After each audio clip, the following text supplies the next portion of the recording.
പൊട്ടനെ ചെട്ടി ചതിച്ചപ്പോ ചെട്ടിയെ ദൈവം ചതിച്ചു. ആ തോട്ടിയെ വിളിച്ചു വരുത്തിയിട്ട് കാലാണ് കൊടുക്കാതെ രാവിലെ പറഞ്ഞേച്ചില്ലേ? 150 രൂപ ലാഭം പിടിച്ചതാ. ഇപ്പൊ മരുന്നും മന്ത്രം എല്ലാം കൂടെ രൂപ 500 ആയി. 500 രൂപയോ? എന്റെ അമ്മേ, വല്ല സർക്കാർ ആശുപത്രിയിൽ കൊണ്ടുപോയിരുന്നെങ്കിൽ 10-15 രൂപയ്ക്ക് തീർന്നേര്. 500 രൂപ തിന്നാതെയും കുടിക്കാതെയും കളഞ്ഞല്ലോടി മുരേവി. കുഴി കിടന്നത് മുഴുവൻ തിന്നുകയും കുടിക്കുകയും ചെയ്തത് കൊണ്ട് ആ രൂപ 500 ആയത്. സർക്കാർ ആശുപത്രി പോയിരുന്നെങ്കിലേ കുഴി തന്നെ അങ്ങ് പോയി കിടക്കായിരുന്നു. ഉടനെ എത്തിച്ചോണ്ട് ജീവൻ തിരിച്ചു കിട്ടിയെന്നാ ഡാക്ടർ പറഞ്ഞത്. ഓ, കാശിന്റെ വിലയൊക്കെ നിനക്കറിയാവോ? ആശുപത്രി ചെന്നപ്പോ ഡിസ്ചാർജ് ചെയ്തെന്ന് പറഞ്ഞു. ഇത്ര ധൃതി പിടിച്ചെന്താ ഇങ്ങോട്ട് പോന്നെ? 2 ദിവസം കിടന്നിട്ട് പോന്നാ പോരായിരുന്നോ? കിടക്കും. ഇനി ഇപ്പൊ സ്വർഗലോകത്തും കൊണ്ട് കിടത്തിയാലും മക്കളുടെ ശമ്പള ദിവസം നിന്റെ അച്ഛൻ വീട്ടിലെത്താണ്ടിരിക്കുവോ? കേക്കണോ കഥ? ഇതങ്ങോട്ട് കുടിച്ചേ. എന്തത്ര മടി, അങ്ങോട്ട് കുടിച്ചൂടെ? ഓ, ഇതിലും ഭേദം മറ്റേതാ.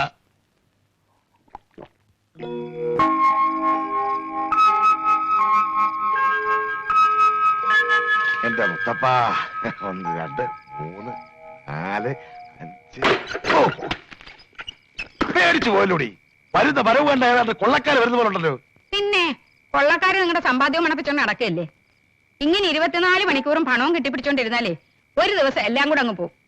ഏറ്റവും വലിയ കള്ളൻ ഇതിനകത്ത് തന്നെ ഉണ്ടല്ലോ. അതാരാടി? ആരാണത്? അച്ഛാ, ഇതാ ശമ്പളം. ഇത് എന്റെ ശമ്പളം 3000 രൂപ. ഇത് മീനുവിന്റെ ശമ്പളം 4500 രൂപ. അതെന്താടാ 4000 നീട്ടം? നീട്ടം കൂടിയത് കൊണ്ടാണല്ലോ പ്രേമിച്ചത് പട്ടത്തിയായിട്ടും കെട്ടിച്ചു കൊടുത്തത്. ഇവിടെ കിടന്നുകൊണ്ട് നട്ടം തിരിയുന്നത് ഞാനും. ഇപ്പൊ കുറവുണ്ടോ അച്ഛാ? കുറവുണ്ടോ നോക്കട്ടെ. ആ കവറ് കിടക്ക്. ഇത്തവണ കനം കൂടുതലുണ്ടല്ലോടി. കാണും ഇനിയുണ്ടാ നോക്കാം. അയ്യോ, ഇത് മുഴുവൻ ചില്ലറയാ. എന്താടാ ഇത്? എല്ലാം പിടിച്ചു കഴിഞ്ഞപ്പോ ഇത്രയേ ഉള്ളൂ. കുടിച്ചു കഴിഞ്ഞപ്പോ എന്ന് പറയടാ കുരുത്തം കെട്ടവനെ. നിന്റെ കൊച്ചുങ്ങൾക്ക് പാല് മേടിച്ചു കൊടുക്കാൻ തികയോ ഇത്? നാണമില്ലല്ലോടാ. കുടുംബത്തിലെ മൂത്ത സന്തതി കൊണ്ടുവന്നിരിക്കുന്നു ശമ്പളം. അച്ഛാ, എനിക്കിത്തിരി ശമ്പളം കുറവായതുകൊണ്ടല്ലേ എന്നെ മാത്രം എല്ലാരും കൂടിയിട്ട് ചവിട്ടി തേക്കണത്. നാളെ അച്ഛനും നല്ലത് വന്നാലും ചീത്ത വന്നാലും നോക്കാൻ ഞാൻ ഒരുത്തനെ ഉണ്ടാവും. കണ്ടല്ലോ, തന്തയെ ജീവനോടെ കക്കൂസിലിട്ട് മൂടിയപ്പോഴേ കണ്ടു. നല്ലപോലെ നോക്കുന്നവൻ നീയാണെന്ന്. ഇറങ്ങി പോടാ. എന്താടാ നോക്കിയിരിക്കുന്നത്? പോടാ. അച്ഛാ, എനിക്ക് ട്രെയിനിൽ സീസൺ ടിക്കറ്റ് എടുക്കാൻ 300 രൂപ വേണം. കൊണ്ടുവന്നതേ പിച്ചക്കാശ്. അങ്ങോട്ട് വേണ്ടത് 300 രൂപ. എടുത്തു കൊടുക്കണേ. എവിടെയെങ്കിലും പോയി തൊലയട്ടെ. നിന്റെ ശമ്പളവും വേണ്ട, കിമ്പളവും വേണ്ട. ശരീരം നല്ലവണ്ണം നോക്കണേ അച്ഛാ. നിന്റെ ശരീരം കേടാകാൻ നോക്കിയാ മതി. പോടാ. എടീ, ഇവനും എനിക്ക് തന്നെ പിറന്നതാണോ? അച്ഛാ, 200 രൂപ കുറവുണ്ട്. ഇടയ്ക്ക് ഡോക്ടറെ ഒന്ന് കാണാൻ പോയി. 10-200 രൂപ ചെലവായി. ആരോട് ചോദിച്ചോണ്ടാ ചെലവാക്കിയേ? നിന്റെ കെട്ടിയവൻ പോലും ഒരു ചില്ലിക്കാശ് ചെലവാക്കാതെ മുഴുവൻ ഇവിടെ കൊണ്ടുവരുന്നുണ്ട്. ഒരു കല്യാണം നടത്താൻ ഞാൻ പെടുന്ന പാട് എനിക്കും അറിയാം, ദൈവത്തിനും അറിയാം. ദൈവത്തിനെല്ലാം അറിയാം. തർക്കുത്തരം പറയുന്നോ? തർക്കുത്തരൊന്നുമല്ല. എന്റെ ശമ്പളത്തിൽ നിർത്തി ചെലവാക്കാൻ എനിക്ക് ആരുടെ അനുവാദം വേണ്ട. കേട്ടില്ലേടി അവള് പറഞ്ഞു പോയത്? അഹങ്കാരി. ഞാൻ പണ്ടേ പറഞ്ഞതല്ലേ ഇവളെ നമ്മുടെ കുടുംബത്ത് കയറ്റാൻ കൊള്ളൂല്ലെന്ന്. ഇത്രയും സാധനങ്ങളൂടി ഇനിയും വാങ്ങണം, അല്ലെങ്കിൽ തികയില്ല. തികയില്ല എന്ന് വെച്ച് വേലായുധൻ വിഷമിക്കണ്ട. മച്ചം ഇപ്പിങ്ങെത്തും. ഒരു കൈയൊന്ന് പിടിച്ചേ.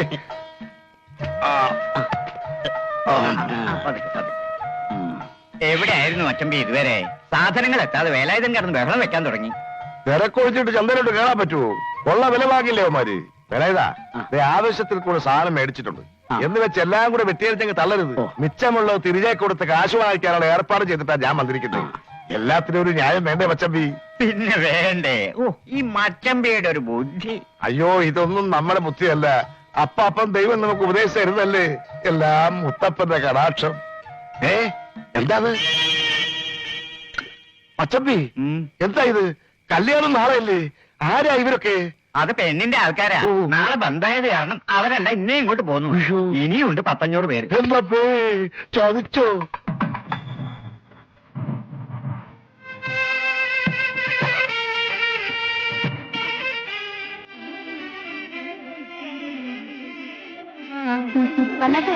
രാവിലെ എത്തുന്നത് എടുത്തടാ.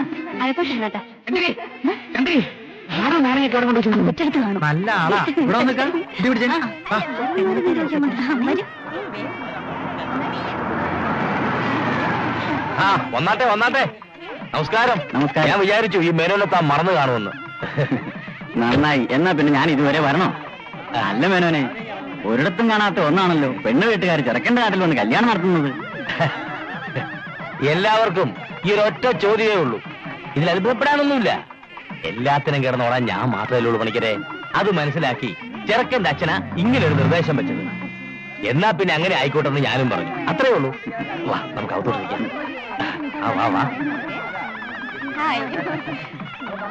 നിങ്ങൾ വരികയല്ലേ? ആ പിന്നെ അറിയാം.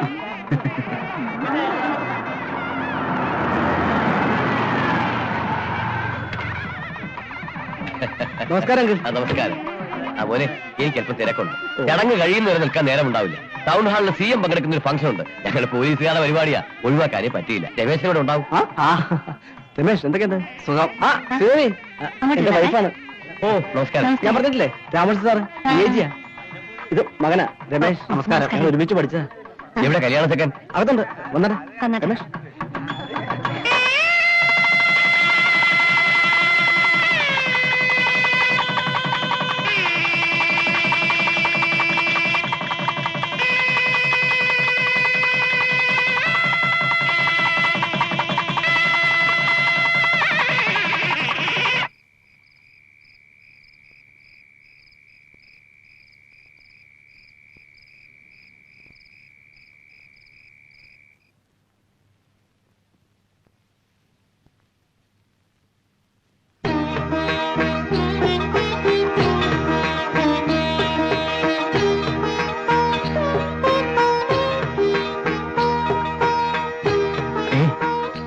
എന്താ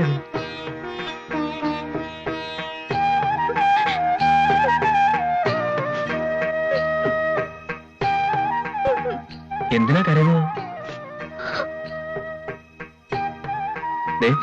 ഇത് നമ്മുടെ ആദ്യ രാത്രിയാണ്. വെറുതെ കരഞ്ഞു തീർക്കാനുള്ളതല്ല, മതിയാവോളം ആസ്വദിക്കാനുള്ളതാ.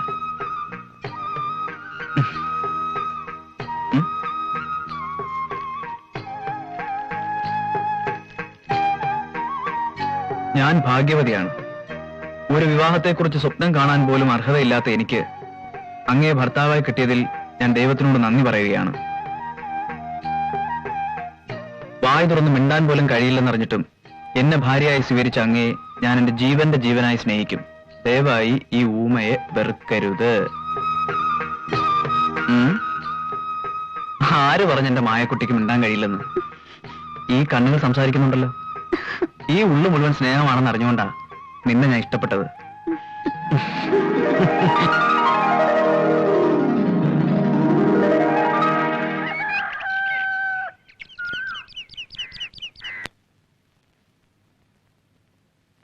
അമ്മേ മഹാമായേ, ഈ കാണുന്ന സമ്പത്തെല്ലാം ഇതുപോലെ എന്നും നിറഞ്ഞു നിൽക്കാൻ കനിവുണ്ടാകണമേ ദേവി മഹാമായേ.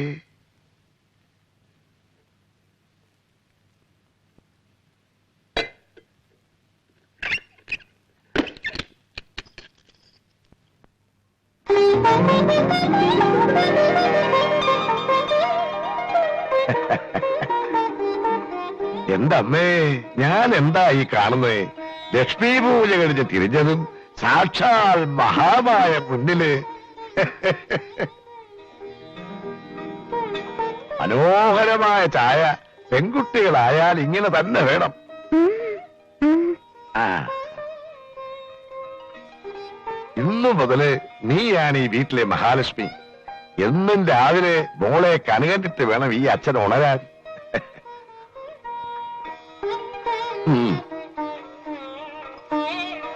ഓ, എന്തൊരു ഐശ്വര്യമാണ് ആ മുഖത്ത്.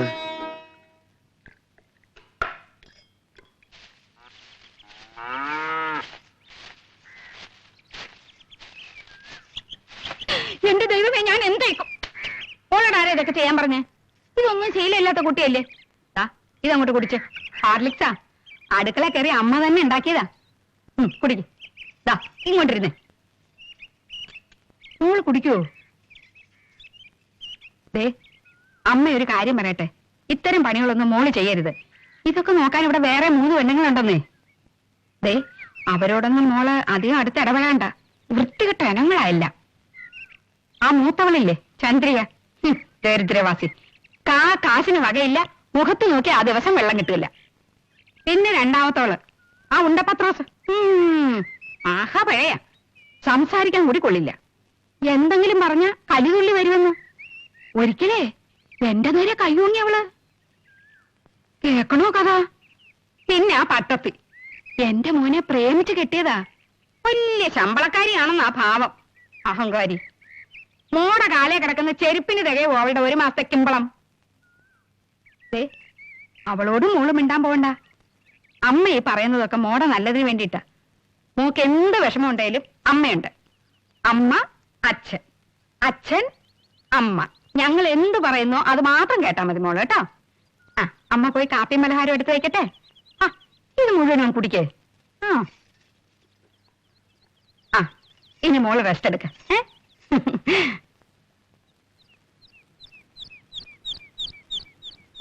നോക്കി നിൽക്കാതെ കുറച്ച് ചോറൂട് വിളമ്പ്. അയ്യോ വേണ്ട, ഒന്ന് പോയി ഞാൻ കേട്ടോ. രാത്രിയിലധികം ഭക്ഷണം ആ, കഴിക്കാം. ഇച്ചിരി ഇപ്പൊ കഴിക്കാം. തന്നെ കൂടുതലാ.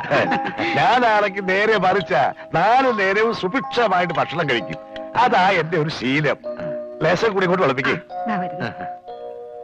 മേനോനെ, ഞാനൊരു കാര്യം പറഞ്ഞാ ഒന്നും തോന്നരുത്. പല നാട്ടിലും പോയി ഈ പഞ്ഞുമില്ല് നടത്തി കഷ്ടപ്പെടുന്നതിനേക്കാൾ ഇവിടെയെങ്ങാനും ഒരു ഇരുമ്പ് കമ്പനി തുടങ്ങി കൂടെ. അതാകുമ്പോ വയസ്സുകാലത്ത് മേനോന് വിശ്രമിക്കാം, ജയദേവിനെ കാര്യങ്ങളൊക്കെ നോക്കി നടത്തുകയും ചെയ്യാം. ഞാനും അത് സൂചിപ്പിക്കാണ്ടിരിക്കുകയായിരുന്നു. എന്താ രണ്ടാൾക്ക് ഇരുമിനോട് ഇത്ര പ്രിയം?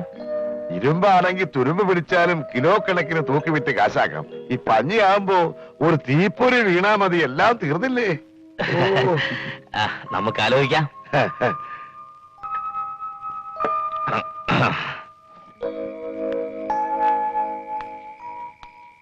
ജയനെയും മോളെയും കൂടെ കൂട്ടി പോണെന്നാ വിചാരിച്ചത്. പക്ഷെ ഇന്ന് ചൊവ്വാഴ്ചയല്ലേ, അതുകൊണ്ട് വേണ്ട. എന്നാ കുറച്ചു ദിവസം ഞാനിവിടെ തങ്ങാമെന്ന് വിചാരിച്ചാലോ? വലിയ 100,000 പ്രശ്നങ്ങളല്ലേ. ആ, ഒരു കാര്യം ചെയ്, രണ്ടാളും കൂടി അങ്ങോട്ട് വരിക. അച്ഛൻ വരട്ടെ മോളെ.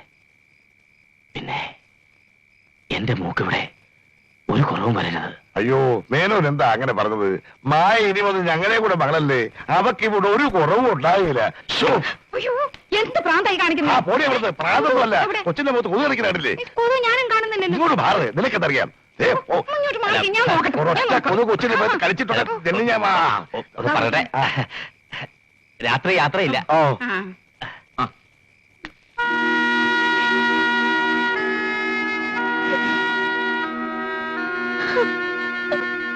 അയ്യേ, എന്താ മോളെ?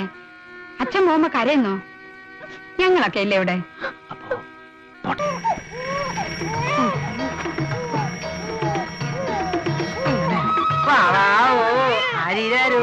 അച്ഛന്റെ മോൻ കരയണ്ടേട്ടാ. അച്ഛനിപ്പൊ കുളിച്ചിട്ട് വരേ. തക്കിട് മോൻ കരയണ്ടേ. ഇപ്പൊ വരാട്ടാ.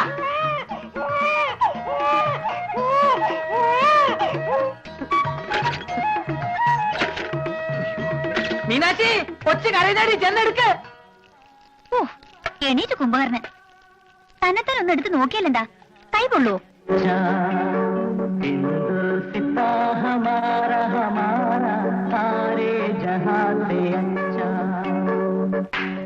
മായേ, മോൻ കരയുന്നു. അടുപ്പത്ത് പാലിരിപ്പുണ്ട്, തിളച്ചു പോകാൻ നോക്കണേ. ഞാൻ ഇപ്പൊ വരാം.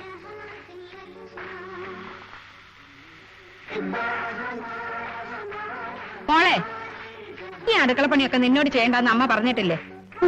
അതൊക്കെ അവിടെ കിടന്നോട്ടെ, ഞങ്ങൾ നോക്കിക്കോളെ. ഇവിടെ ഇരുന്നേ. ആ, നോക്ക്, ഈ മുടി പിന്നിരിക്കുന്ന ഇങ്ങനെയാ മുടി പിന്നുന്നേ? ഓ, മോൻ ഉറങ്ങിക്കോട്ടോ. ഉറങ്ങിക്കോ, ഉറങ്ങി. നല്ലോണം ചീകി പിന്നി പൂവൊക്കെ വെച്ച് വേണം നടക്കാൻ. ആ, ഇപ്പൊ അസലൊരു തമ്പരാട്ടിക്കുട്ടിയെ പോലെയായി. ഇനി മോളി ടി വി കണ്ടോളൂ. എന്താണ് ധൃതി? പെണ്ണിനെ പരിചയപ്പെടുത്തട്ടെ. അല്ല, അതെല്ലാവർക്കും അറിയാലോ. എന്നാലും പെണ്ണിനെ കൂടെ ഒന്ന് പരിചയപ്പെടുത്താം. ഈശ്വരാ, കുഞ്ഞിനെ എന്തു കൊടുക്കും? മുഴുവൻ തിളച്ചു പോയല്ലോ. ഈ നിൽക്കണ എന്റെ മോള് മാളുവാണ് വധു. കല്യാണം കൊട്ടാരം വീട്ടി വെച്ച് തീയതി മുഹൂർത്തമൊക്കെ എല്ലാവരെയും അടുക്കളയിലോട്ടൊന്ന് കയറി എന്നിട്ട് സൗന്ദര്യം തേഞ്ഞു പോവോ? നീ ഒരു പെണ്ണല്ലേ? കുഞ്ഞിന് കൊടുക്കാനുള്ള പാല തിളച്ചു പൊന്താൻ നോക്കണം നിന്നോട് ഞാൻ പറഞ്ഞതല്ലേ? വന്നിരിക്കുന്ന ഒരു അകത്തമ്മ മിഴിച്ചു നിക്കണുണ്ടല്ലേ?